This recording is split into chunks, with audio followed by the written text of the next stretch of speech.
Hola, buenos días, buenas tardes, buenas noches. Estás escuchando Ciencia más Café. Gracias por acompañarnos nuevamente en esta que es una ocasión especial. Tenemos el honor de presentarles a la doctora Julieta Fierro Gosman, que nos va a hablar de los eclipses. La doctora Julieta Norma Fierro Gosman es investigadora titular de tiempo completo del Instituto de Astronomía de la UNAM, ocupa la silla 25 de la Academia Mexicana de la Lengua y es miembro del Sistema Nacional de Investigadores en el máximo nivel y miembro honorario de la Academia de Arte y Ciencias Americana. El área de trabajo de la doctora Julieta Fierro ha sido materia interestelar y sus trabajos más recientes se refirieron al sistema solar. Grabó un curso en línea de libre acceso. La labor más destacada de la doctora Julieta Fierro es una en la divulgación de la ciencia. Ha escrito 41 libros de divulgación y decenas de publicaciones diversas. Participa en programas de radio y televisión. Ha dictado centenares de conferencias en 39 países.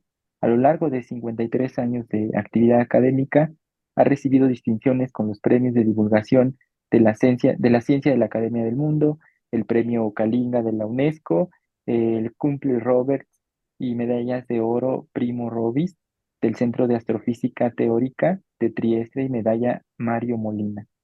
Ha sido merecedora de 4 doctorados honoris causa y varios laboratorios, bibliotecas, planetarios, sociedades astronómicas y 5 escuelas, además de una librería y una luciérnaga, llevan el nombre de Julieta Fierro. Las gracias a la doctora y la más cordial bienvenida a este podcast. Pues muchas gracias por invitarme. Estoy feliz de estar con ustedes. Gracias, doctora. Pues podríamos iniciar, si usted gusta, con una explicación acerca de qué son los eclipses. Con todo gusto. Pues hay una coincidencia extraordinaria de la naturaleza.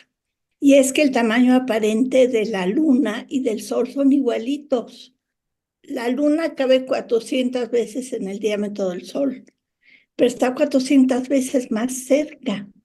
Entonces sus órbitas se cruzan y cuando se cruzan se produce un eclipse total de sol. Mientras se está tapando el sol, pues es un eclipse parcial, aunque el sol sale por el este y se pone por el oeste, y la luna también, pero sus órbitas no coinciden, están inclinadas 5 grados. Así es que solo hay 2 eclipses al año, ya sea de luna, de sol, parciales, totales, solo 2 al año. Esa es la razón por la cual los mayas, por ejemplo, podían predecir los eclipses. Sabían que había 2 eclipses al año y por eso predijeron los eclipses del futuro y los del pasado.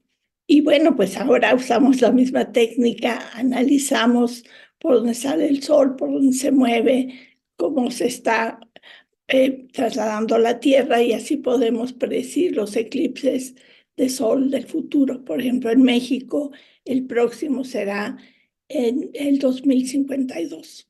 Durante los eclipses es una cosa extraordinaria, porque donde los eclipses totales, porque vemos la noche de la luna. Todos los objetos del sistema solar que no son el sol van por la vida con su lado noche y su lado día. Y la luna, pues el lado noche no lo vemos nada más el lado día, por eso a veces la luna se ve llena y de repente se ve a la mitad, porque la otra mitad no la vemos. Y los eclipses de sol se producen cuando no vemos a la luna, porque su lado noche es el que apunta hacia nosotros. Entonces es muy sorprendente que de repente se vaya tapando el sol y que se oscurezca en pleno día y se vean las estrellas, en este caso un cometa, se veían otros planetas, todo el horizonte se ilumina como si fuera un atardecer circular y además se ve la corona del sol, una de las partes externas del sol que no vemos comúnmente porque la luz del sol la opaca. Pero esta corona es muy importante porque nos permite analizar cómo es el interior del sol. Así como en la Tierra usamos a los sismos para entender cómo es el interior de la Tierra, pues como el Sol es un mundo de gas y está ionizado, es decir, están separados los protones de los neutrones, produce un campo magnético que se va enredando. Y esto hace que cada 11 años haya un máximo solar, como fue el caso de este eclipse del 8 de abril.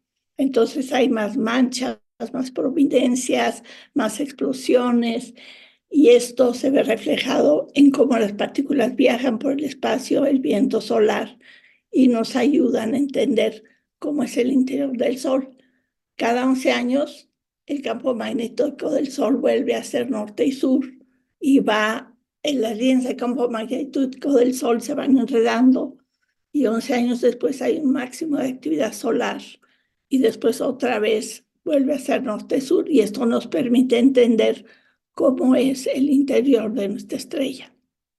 Muy bien, doctora, muchas gracias por compartirnos esta introducción.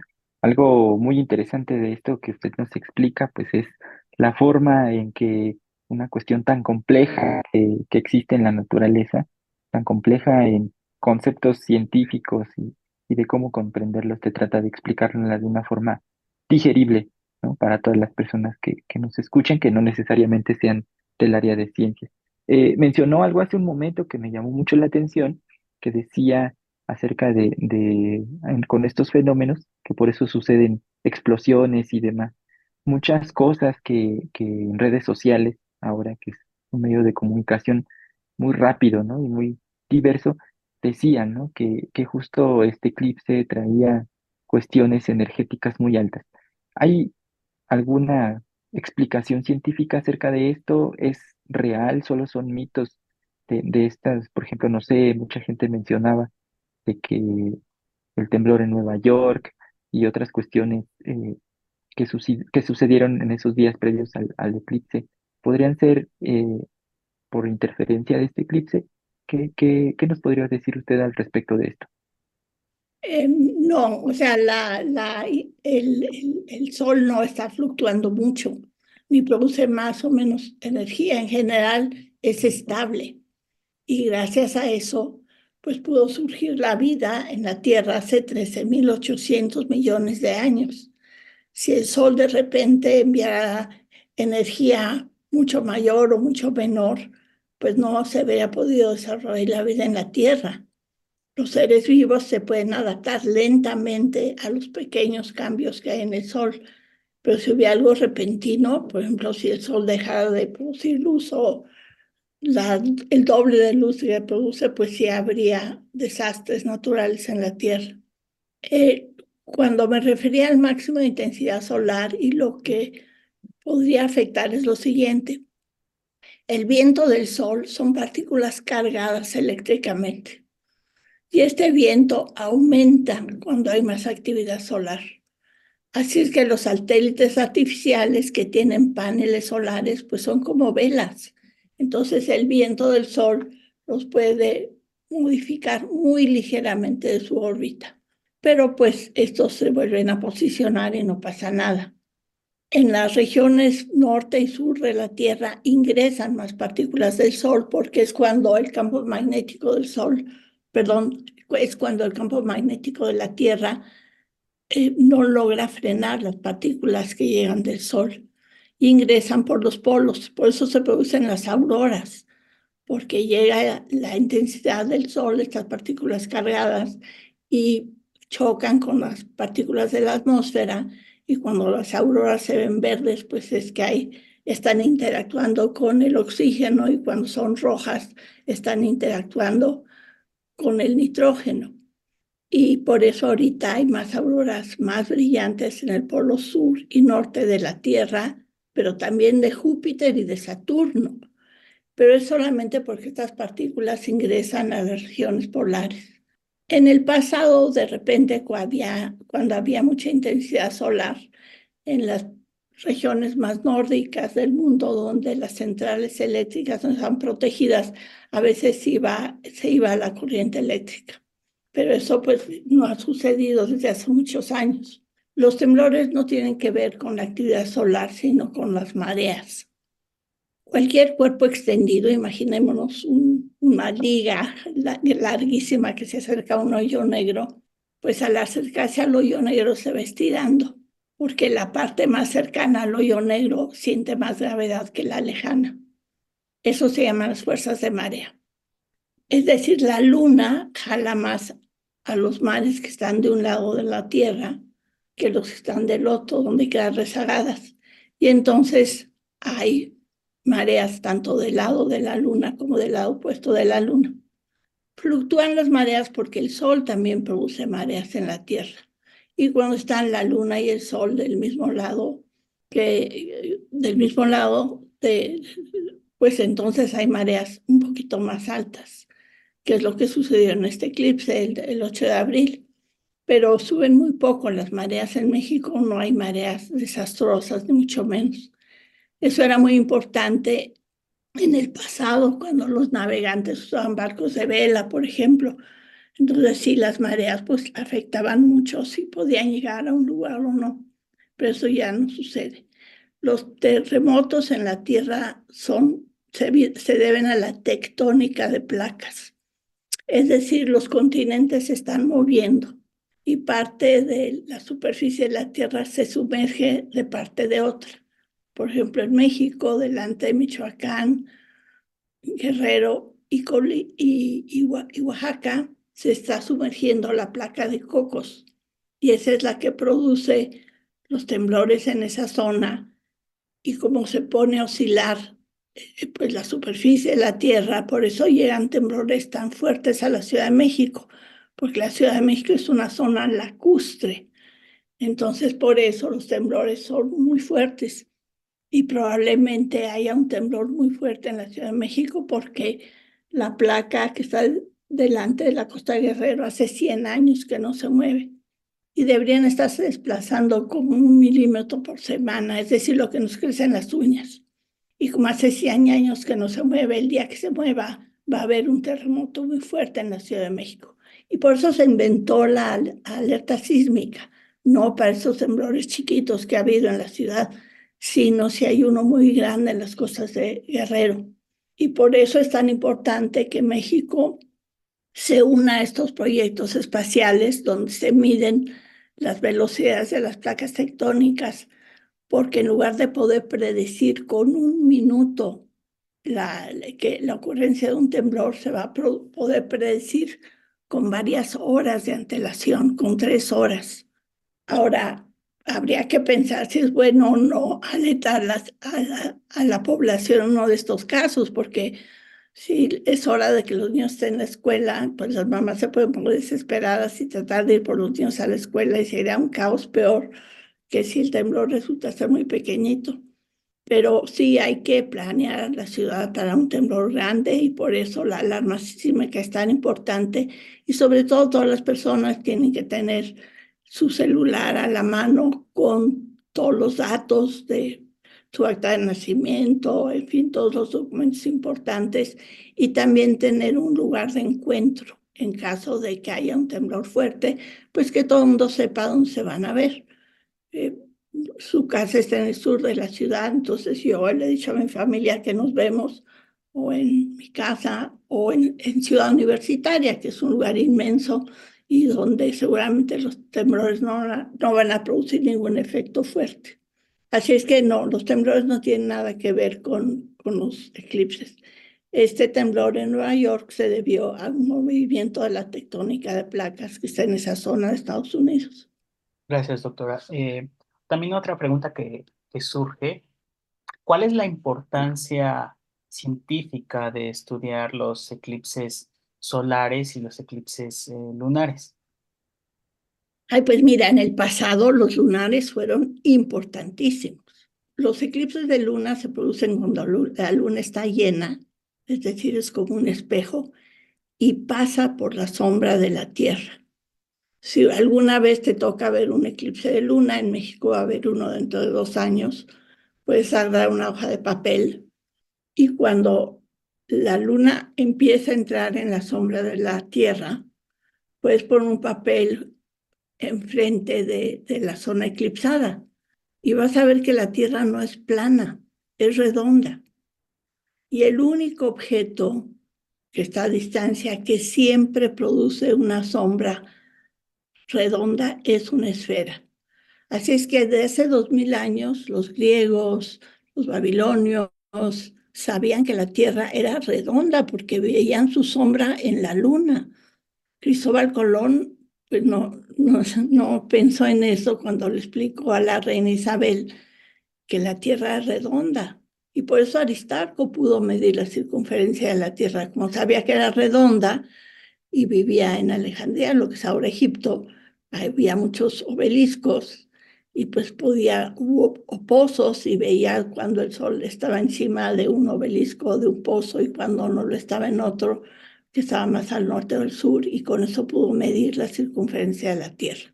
Así que los eclipses de luna históricamente han sido muy importantes. Y hay pues, también leyendas sobre los eclipses de luna. La luna no se oscurece totalmente, se ve roja o naranja, ocre. Y por ejemplo, hay una historia de la Biblia en la época de Jesucristo, cuando Juan Bautista, que era otro profeta de la época, pues Herodes, pues como no quería que hubiera tantos profetas por ahí en contra del Imperio Romano, le mete a la cárcel a Juan Bautista. Herodes estaba casado con Herodías y tenía una hija que se llamaba Salomé. Y Salomé estaba enamorada de Juan Bautista y era sumamente hermosa. Entonces Herodes le pide a Salomé que le haga la danza de los 7 velos y le da lo que quiera. Entonces Salomé pues empieza a hacer la danza de los 7 velos, empieza a arrancar los velos, en fin. Y finalmente ya termina la danza, Herodes está feliz, Herodías está un poco celosa, pero bueno. Y entonces Herodes le pregunta a Salomé, ¿qué quieres de premio? ¿Quieres mis pavos reales blancos? Y ella dice, no, yo quiero la cabeza de Juan Bautista en una charola de plata.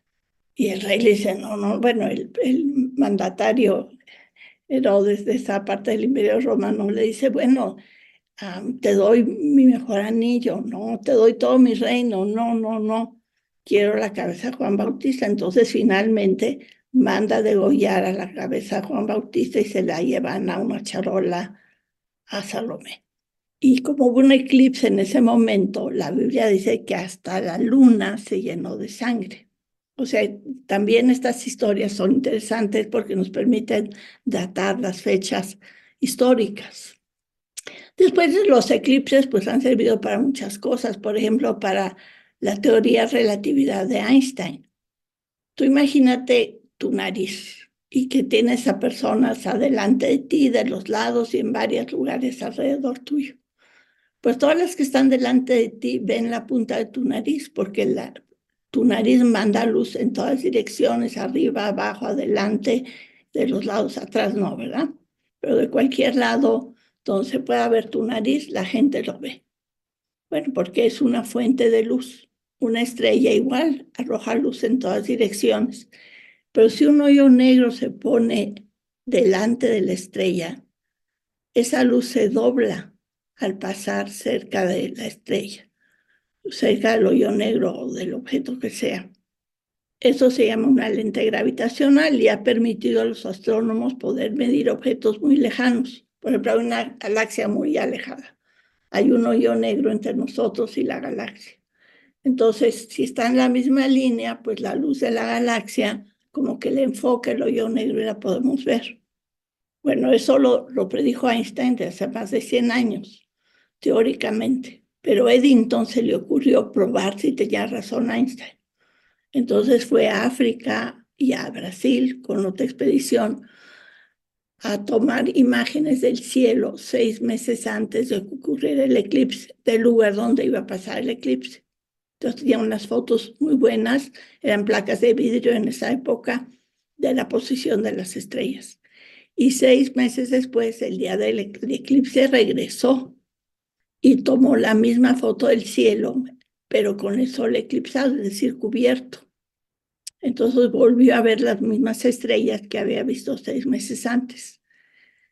Y sobrepuso las dos placas y se dio cuenta efectivamente que las estrellas se habían movido de lugar, es decir, que la atracción del sol había desviado la luz. Y esto probó la teoría de la relatividad general de Einstein. y salió en todos los periódicos y por eso se hizo Einstein tan famoso. Cuando le llegó el telegrama de Eddington a Einstein diciéndole tenía razón, Einstein vio el telegrama, lo aventó y lo echó a la basura y dijo, ya sabía.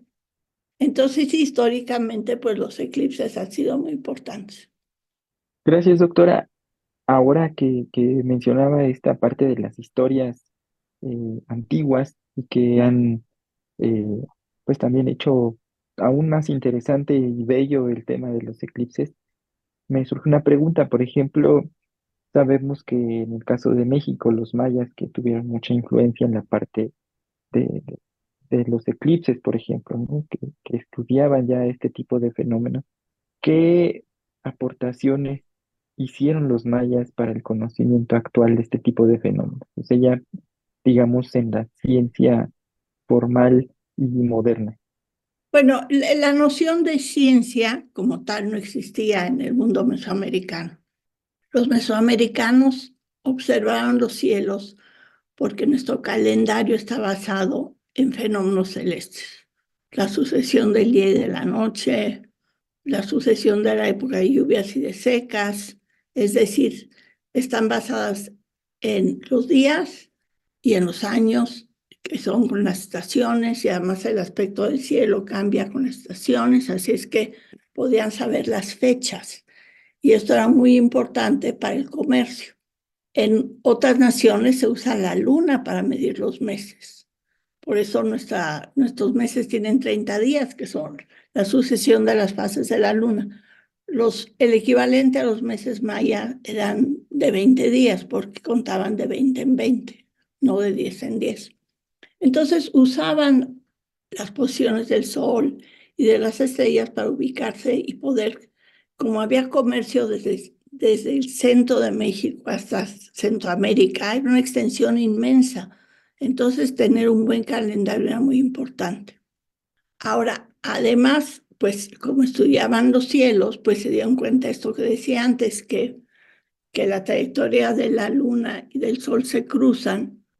Y de hecho la luna es un conejo, no solamente por la mitología de que un dios fue a la luna y se transformó en conejo, sino que la luna, como no siempre está en la misma órbita de la Tierra, dicen que es saltarín como los conejos.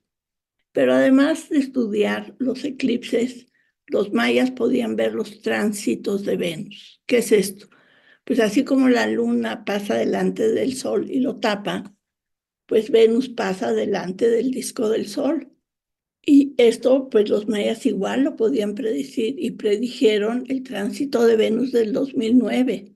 De hecho, en la zona maya hay unos restos arqueológicos que se llaman Mayapán, que están dedicados a Venus, porque les encantaba ver cómo Venus podía pasar delante del Sol.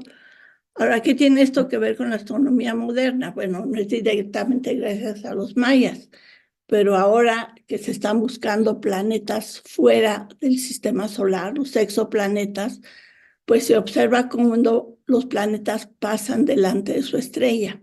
Y viendo si tiene una atmósfera, pues la luz de la estrella se ve disminuida cerca de donde está el planeta y podemos saber de qué está hecha la atmósfera de la estrella. Y por eso se ha descubierto agua y CO2 y metano y pues muchas sustancias parecidas a las que hay en la Tierra en otros mundos. Pero no es por la ciencia maya no existía, había conocimientos de muchos estilos, pero no tenían la característica que tiene la ciencia moderna, que es analizar las cosas. Bueno, no hay unas reglas para la ciencia, pero en particular, pues es muy rigurosa y quieres conocer la naturaleza de los astros. A los mayas no les preocupaba la naturaleza de los astros, sino usarlos para sus predicciones. ¿Cómo contribuyen los eclipses al avance de nuestra comprensión del universo? Bueno, pues tal vez ahorita lo que está más de moda es esto del descubrimiento de los exoplanetas, pero pues no, los eclipses no tienen mucha... A ver, vuelve a hacer la pregunta. ¿Qué tiene que ver los eclipses mayas con la ciencia moderna? Nada. Otra vez ¿Cómo contribuyen los eclipses al avance de nuestra comprensión del universo? pues no, nada. Ok, sí. No, Y las modas del universo es entender el universo a gran escala. ujú, Eh, Hay conglomerados de estrellas que tienen 100.000 millones de estrellas que se llaman las galaxias. Y nuestro Sol y el sistema solar es uno de 100.000 millones de objetos de nuestra galaxia. Y hay 100.000 millones de galaxias en el universo. Así es que el universo es mucho más vasto y diverso que el Sol. Y que de casualidad un astro pasa delante por el otro, pues nos ha permitido descubrir planetas fuera del sistema solar, pero no tiene nada que ver con los eclipses de Sol, más bien con lo que pasaba con Venus, ¿no? Cuando Venus pasa delante del Sol, pues se ha podido estudiar su atmósfera. Sí, bueno, la siguiente pregunta que podría surgir alrededor de esto es el efecto, bueno, si hubiera un efecto biológico de estos fenómenos, me imagino que la respuesta sería muy parecida a la cuestión de que pues, no tiene nada que ver, por ejemplo, con la cuestión de los temblores. Pero ¿hay algún efecto en Cuando, los sí, animales o en seres vivos? sí, bueno, mira, los noctíveros siguen durmiendo como si nada. Los de día, pues como se va oscureciendo el cielo, como cuando va a llover o se va a nublar o va a haber tormenta, pues suelen refugiarse y ya, pero después vuelve a salir el sol y vuelven a salir a sus actividades. Pero cuando hay mucha gente alrededor, pues no les pasa nada. Estas personas que llevan a los eclipses a sus animales o a las gallinas o lo que sea, pues no están tan alborotados con el ruido y el jolgorio que siguen tal cual, ¿no? Sí, no, no afectan para nada. Se oscurece un ratito el cielo, nada más. Es como una noche muy corta.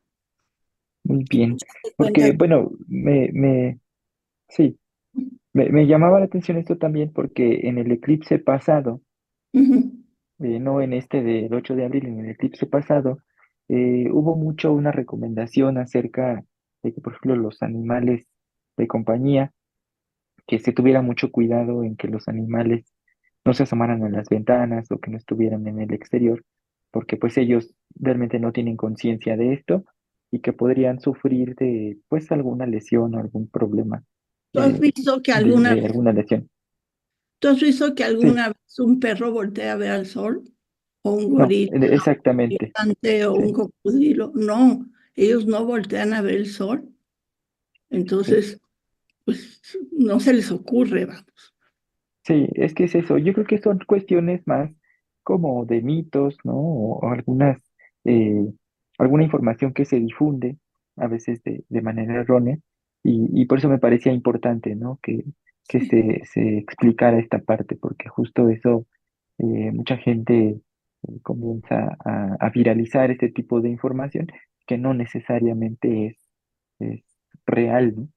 Y eso también es una parte que me imagino que en algún momento usted también ha tenido que ir eh, pues luchando o tratando de aclarar este tipo de cuestiones, pues para evitar que se difunda esta información que hasta cierto punto pues es falsa, ¿no? A ver, muchas de estas cuestiones tienen que ver con nuestras tradiciones ancestrales. A ver, te voy a dar una que es en positivo. Cuando llegaron los mexicas al lago de Texcoco, encontraron un islote. En ese islote había una nopalera con tunas rojas maduras y estaban escurriendo savia. Para los mexicas, las tunas rojas eran una representación del corazón y ellos, como saben, hacían sacrificios humanos y sacaban el corazón. El chiste era sacarlo cuando estuviera latiente. Y en ese momento llegó un águila y se posó sobre el nopal. Y hubo un eclipse total de sol. Y entonces el águila habló. Y seguramente han visto el símbolo de hablar de los mexicas. Es como una letra S que sale de su boca. O sea, si están Sí, haciendo música, si están jugando con tambores, salen muchas de estas heces. Entonces hubo un eclipse y el águila habló y dijo, instálense aquí. Y en la piedra fundacional de los mexicas está labrada, existe, está el águila en el nopal y está hablando, está el símbolo de hablar. Pero cuando llegaron los españoles y vieron esa S, pensaron que era una serpiente. Y por eso nuestra bandera nacional tiene un águila comiéndose a una serpiente. Pero eso fue idea de los españoles. Los mexicas decían, el águila habló, no dijo que se comió una serpiente. Bueno, eso es en positivo. Ahora, ¿qué más hacían los mexicas durante los eclipses totales de sol? En primer lugar, sacrificaban a los albinos. Ahí sí les sacaban el corazón. Ahora, esto seguramente salió de que un emperador le caía mal a algún albino y aprovechando la situación lo sacrificó y ya se quedó ese mito. Otra idea que había es que seguramente ustedes vieron muchas imágenes del eclipse, cuando el sol todavía no está tapado. Y entonces parece que le falta una mordida. Si fuera una galleta María y le da una mordida, pues se va a hacer una como lunita. Entonces, para los mexicas, el sol estaba mordido durante los eclipses parciales de sol, o sea, donde no se tapa totalmente. Y entonces decían, bueno, si el sol está mordido, ¿qué le pasará a la mujer embarazada? Y en México, el paladar hendido, se llama labio leporino también, era endémico en México. Es decir, muchos niños nacían con ese problema. Ahora ya ha disminuido mucho porque con los estudios de las mujeres embarazadas, si se detecta que tiene este problema, se puede operar al bebé todavía siendo feto y se remedia ese problema y el bebé nace como si nada. Pero en esa época eso no se podía hacer. Entonces las mujeres pensaban que podían tener un bebé con labio leporino porque si el sol era mordido, el labio y la nariz del bebé podían estar mordidos. Entonces, para evitar ese problema, se colgaban un pedernal, una piedra afilada, y le ponían a los árboles frutales y a sus plantas y sus animales lazos rojos para que también los frutos no estuvieran mordidos ni los animales tuvieran bebés enfermos. Y esa tradición sigue. Las mujeres se ponen alfileres si están embarazadas o seguros, y en muchas comunidades les ponen lazos rojos a los animales o a los árboles. Y por ejemplo, en Guerrero, pues, en el eclipse del 70 y tantos, 73 creo que fue, la gente salió con cacerolas a golpear las cacerolas y hacer mucho ruido. Y eso es una tradición que viene de la China. En esa época la nao de la China llega pues a las costas de Acapulco, de Oaxaca, y entonces en China se pensaba que un dragón se comía el sol y para que lo escupiera había que hacer mucho ruido. Y por eso en esas regiones de México, cuando hay eclipses, la gente hace mucho ruido para que el sol, para que el dragón vuelva a soltar al sol. Las personas de Oaxaca no saben por qué hacen ruido. Yo cuando estuve ahí pregunté y no decían es que hay que hacer ruido durante los eclipses, pero no me pudieron explicar por qué. Pero pues yo sabía que era una tradición del Oriente. Ahora, explicar a las personas las cosas que están equivocadas no sirve de mucho porque todos podemos tener varias ideas del mundo según el contexto. Te voy a dar un ejemplo. En el Museo Británico, cuando abrieron la primera sala interactiva de la evolución, es decir, una sala donde te podías tocar los objetos, manipularlos, durante la exposición le preguntaban a las personas cómo surgió el hombre en la Tierra y las personas decían, pues la vida primitiva, las primeras células fueron evolucionando, luego llegaron los dinosaurios y evolucionaron, se murieron, otros mamíferos evolucionaron y aquí estamos nosotros. Pero si a la salida una persona religiosa les preguntaba a las mismas personas cómo creó cómo surgió el hombre en la tierra. Decían, Dios lo creó, creo que al sexto día, no me acuerdo cuál es. Entonces, según el contexto, las personas dicen cosas u otras. Entonces, estos mitos de que algo terrible va a pasar, bueno, pues pasan, pero a la gente se le olvida que todo eso que predijeron no pasó y siguen con otra creencia. Es decir, según el contexto, la gente tiene un tipo de creencias u otras y quitárselas no se puede. Lo que se puede es dar alternativas. Sí, doctora, gracias. Creo Gracias, que doctor. Eric tiene una Sí. pregunta. Sí. ¿Se tiene algún registro histórico de un eclipse que haya durado mucho tiempo? Bueno, los eclipses en México y en el mundo los que más duran son 7 minutos, como el del 91, porque a veces la luna está un poquito más cerca de la Tierra y y tapa mejor al sol.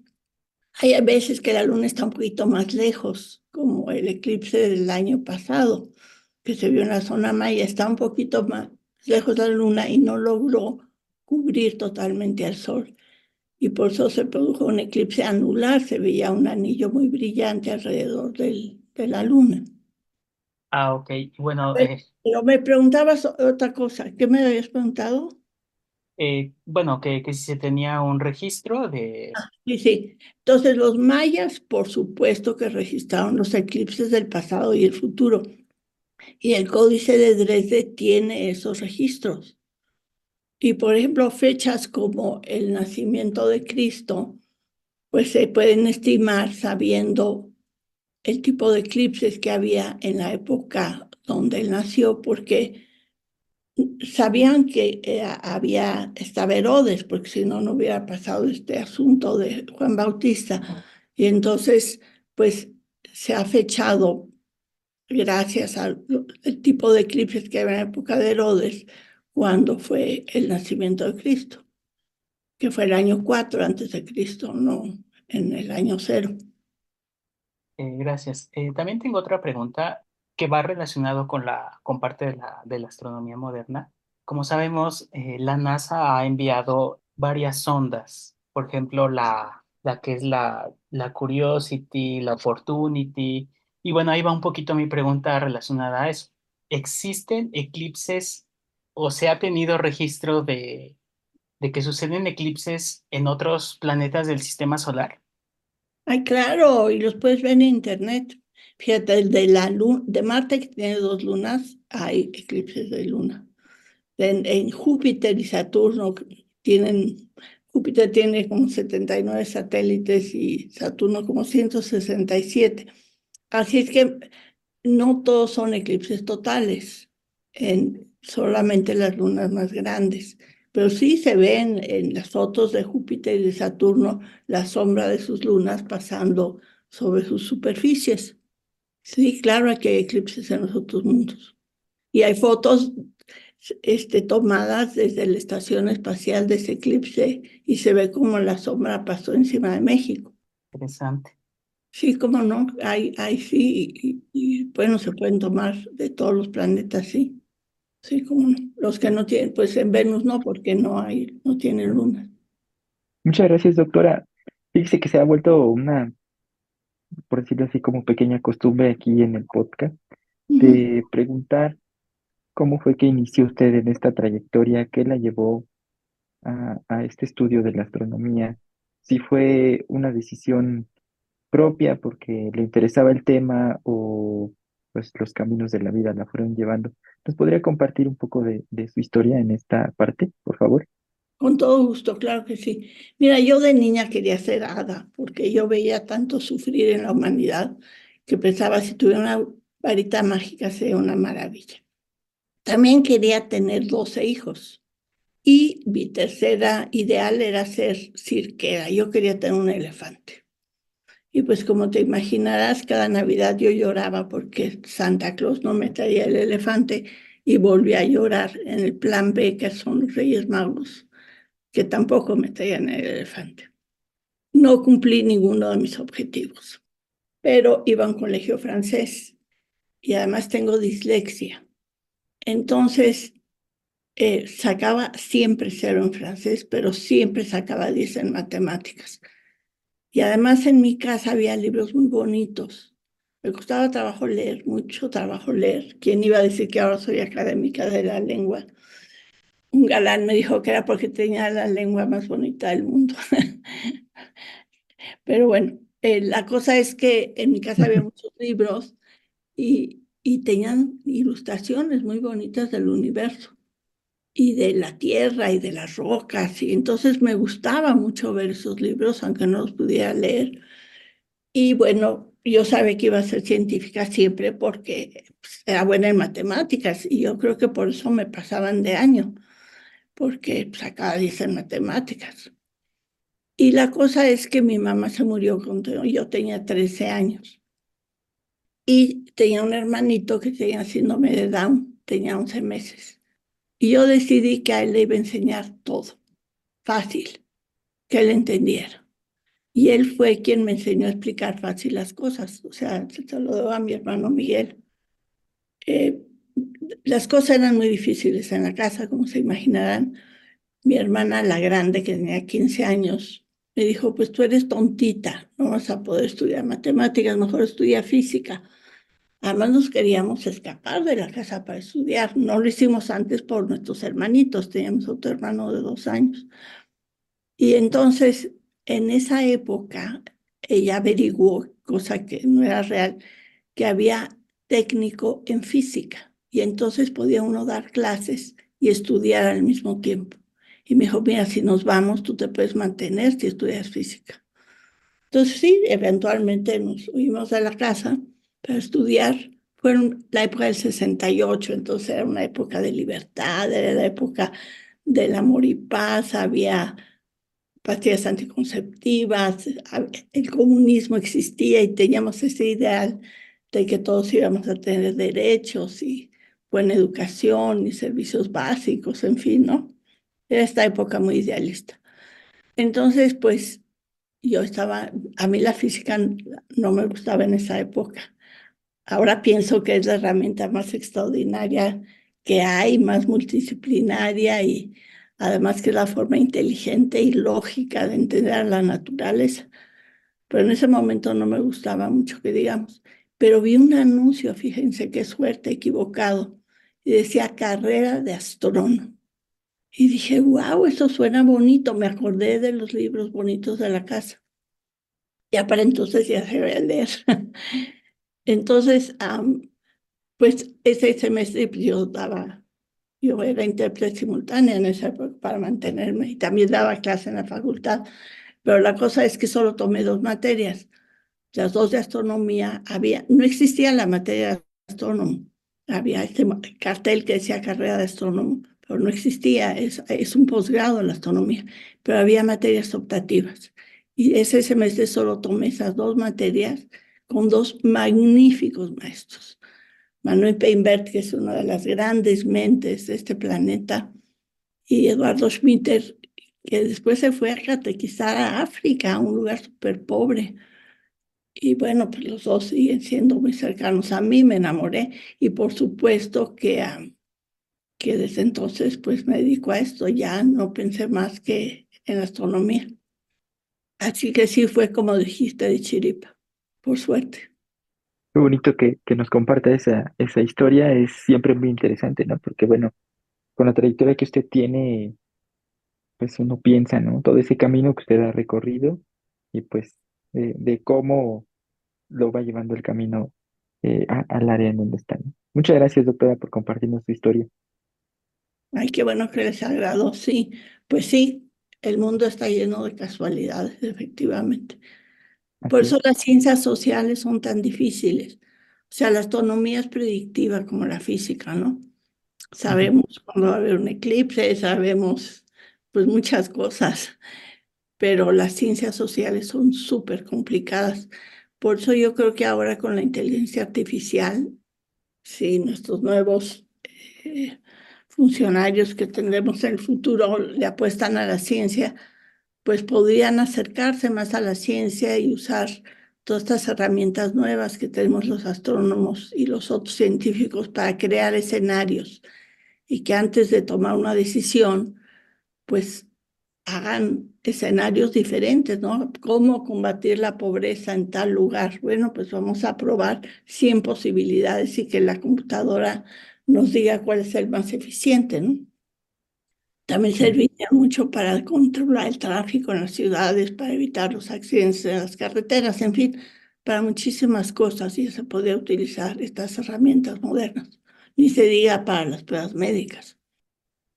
Bueno, más que pregunta, no sé, ¿qué consejo les podría decir a las personas que están interesadas en estudiar astronomía?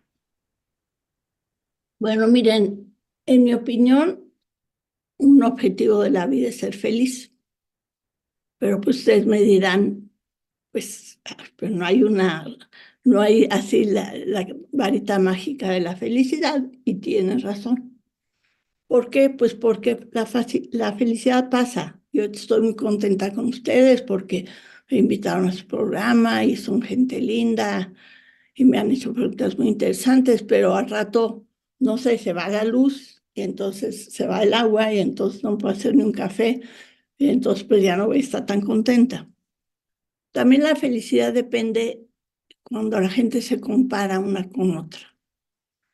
Y esto de los celos son alucinaciones, los celos, la envidia, son cosas que inventamos. Nos puede dar celos una persona o envidia a otra, pero en realidad no sabemos de su realidad. Pero por desgracia, a veces caemos en eso, ¿no? En los celos, en la envidia, y eso produce antifelicidad. Ahora, ¿qué produce felicidad? Pues el prestigio, el que ustedes me han invitado, pues me siento muy honrada, como se imaginarán. También produce felicidad la familia en general. Durante la pandemia, bueno, fue una condición muy difícil, no hubo muchas fricciones, pero en general la familia produce felicidad. Por supuesto, los amigos. Pero hay otra fuente de felicidad que nunca se acaba, que son los retos, no los retos difíciles. Si ustedes les piden que mañana hagan una entrevista a un tailandés sobre los monumentos históricos de Tailandia, pues tal vez sería un reto muy difícil. Y les dijeran que tiene que ser en Tailandia, pues más difícil todavía, sería imposible. Entonces, los retos imposibles no funcionan. Los retos triviales tampoco. Si ustedes me piden que me haga una quesadilla, aunque sea tan mala cocinera, pues no me va a salir bien la quesadilla. Pero a veces me salen bien, entonces, bueno, no es un reto imposible. Pero la ciencia se enfrenta todos los días a retos difíciles, no imposibles, no triviales, difíciles. Y si ustedes han visto a un ajedrecista que está picado jugando ajedrez durante muchas horas, o a un médico que está haciendo una cirugía de cerebro muy complicada, durante esas horas que están haciendo esa cosa tan difícil, están contentos. Y al final, si triunfan, más contentos todavía. Pues la razón que yo siempre propongo para ser científico es que uno se despierta todos los días con retos difíciles que vencer. No imposibles, pero sí difíciles. Y este proceso de avanzar, pues produce mucha felicidad. Como ustedes, finalmente logré llegar a la entrevista, están conmigo y ustedes deben estar contentos. Finalmente me aparecí, no volví a estar en la luna como de costumbre. Entonces, bueno, pues seguro están contentos. Entonces, pues eso, hay que asumir retos, no imposibles, pero sí difíciles. Y la ciencia da eso. Ahora, ¿por qué no hay más mujeres en la ciencia? Somos necesarias. No sé si han escuchado de la prueba de cáncer de mama que nos hacen a las mujeres. Es horrible, nos apachurran horrible.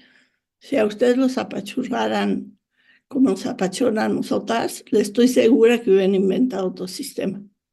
Ahora, ¿por qué no hay más mujeres en la ciencia? Pues porque no hay condiciones. Las mujeres tenemos que tener a nuestros hijos cuando somos jóvenes. Y todo el sistema educativo está hecho para que también tengamos que estudiar cuando somos jóvenes. Entonces, la única manera de que haya más mujeres en la ciencia es que haya más guarderías desde la prepa para que las niñas no abandonen la escuela, en las universidades, en los centros de investigación, que se prolonguen las becas de posgrado de las mujeres, porque para ser científico hay que hacer una licenciatura, un posgrado, una estancia postdoctoral, conseguir un puesto de trabajo. Y ya para entonces, pues ya las mujeres están muy mayores y no pueden tener niños. Es decir, necesitamos condiciones para que las mujeres puedan estudiar y tener hijos al mismo tiempo. O bien pagarle a una nana, pero pues por desgracia nuestras empleadas del hogar no tienen ni seguros de gastos médicos, ni afores. Entonces hay que modificar todo el sistema económico y social que ha estado diseñado para que los hombres estudien, con toda la razón, porque las mujeres antes pues teníamos un bebé tras otro si queríamos tener hijos, si estábamos casadas, ¿no? Entonces, pues sí, hay que cambiar la estructura para que más mujeres sean científicas y entre más mentes distintas enfrentan un problema, pues es más fácil solucionarlo. Muchas gracias, doctora. Gracias, Definitivamente doctora. sí, estamos muy contentos porque sí era algo que esperábamos que pudiéramos platicar con usted. Pues qué Y bueno nos que vamos están acercando ya contentos. casi. No, qué bueno que Sí, la están verdad es que sí. contentos, yo también. Perdón, Muchas dime. gracias, doctora. Gracias, gracias. Estamos casi por llegar al final. Ujú. Quisiéramos hacerle la pregunta, pues, para dejar este dato aquí, de cuál será el próximo eclipse más cercano, porque sabemos que pasarán muchos años para tener nuevamente un eclipse como el pasado 8 de abril, pero algunos fenómenos igual de bonitos como ocurrió, que sean cercanos, que tenga usted el dato. Pues como te había dicho, hay 2 eclipses al año en algún lugar del mundo. En México, pues está el 2052. Entonces, pues cosa de viajar. El próximo se va a ver, ya falta muy poquito en Patagonia, en el sur del continente. Así es que sí, siempre hay eclipses. La cosa es que muchas veces son en lugares muy lejanos de donde vivimos o puede estar nublado. En fin, estos eclipses que hubo en el 91 en México y este de ahora, pues fue una fortuna poderlos ver también en México en época de que no esté nublado. En las ciudades es difícil ver el cielo porque pues las luces de la ciudad interfieren mucho con las observaciones. Pero si a alguien le interesa esto de la astronomía, en todas las grandes ciudades hay clubes de aficionados a la astronomía. Y ellos saben usar los telescopios, lo cual es una maravilla porque mucha gente compra un telescopio y no lo sabe usar y lo tiene ahí arrumbado. Y si se unen a estos grupos, pueden aprender a usar su telescopio o a construirse su propio telescopio, porque los aficionados saben construirse telescopios y saben dónde ir y qué ver y qué lugares son seguros y saben sacar fotos muy bonitas. Entonces, si les interesa esto de la astronomía, yo sugiero que busquen en internet el club de astronomía que esté más cerca de su casa y se unan. En época de lluvias, pues las sociedades astronómicas suelen organizar charlas, invitan a gente a dar conferencias, hacen sus telescopios y en época de secas y que no está nublado, pues van a hacer observaciones y sacan fotos extraordinarias. Así es que si les gusta eso, yo sugiero un club de aficionados. Muchas gracias, doctora. Gracias por esa información. Adelante, Eric. Bueno, a nombre del equipo de Ciencia Más Café, conformado por Alejandra, Uriel, Maximiliano y su servidor Eric, le agradecemos la participación a la doctora Julieta Fierro. Doctora, ¿nos podría proporcionar alguna red social por si alguno de los seguidores tenga alguna duda o quiera ponerse en contacto con usted? Pues mi cuenta de Twitter es, bueno, de X ahora, es Fierro con mayúscula Fierro y Gossman, mi segundo apellido con mayúscula, es Gossman, Gossman. Entonces Fierro Gossman, tanto la F como la G con mayúscula. Y si tienen alguna duda, por supuesto, me pueden escribir. Mi correo electrónico es julieta@astro.unam.mx. Repito, julieta@astro.unam.mx. Pero en la red hay muchísimos videos míos. Hay un curso de astronomía en línea que pueden ver en YouTube, hay conferencias. Entonces, pues es como un libro. Uno va a una librería, una biblioteca y busca un libro y si uno se le antoja, pues lo ve. Pues igual, si algún tema que yo haya tratado lo encuentran y les llama la atención, pues esa es la manera más fácil de hacerlo. Muchas gracias. Pues les felicito por tener este podcast. Ojalá tenga mucho éxito, muchos seguidores. Se ve que son un grupo muy interesante de personas que preparan bien su trabajo y les deseo lo mejor del mundo y que de repente volteen a ver al cielo y piensen, ¡ay, qué maravilla que vivimos en un universo tan espectacular! Muchas gracias. Gracias, doctora. Pues nos despedimos agradeciendo mucho su participación. Si te gustó este episodio, dale like, suscríbete y comparte. Estás escuchando Ciencia más Café. Hasta la próxima.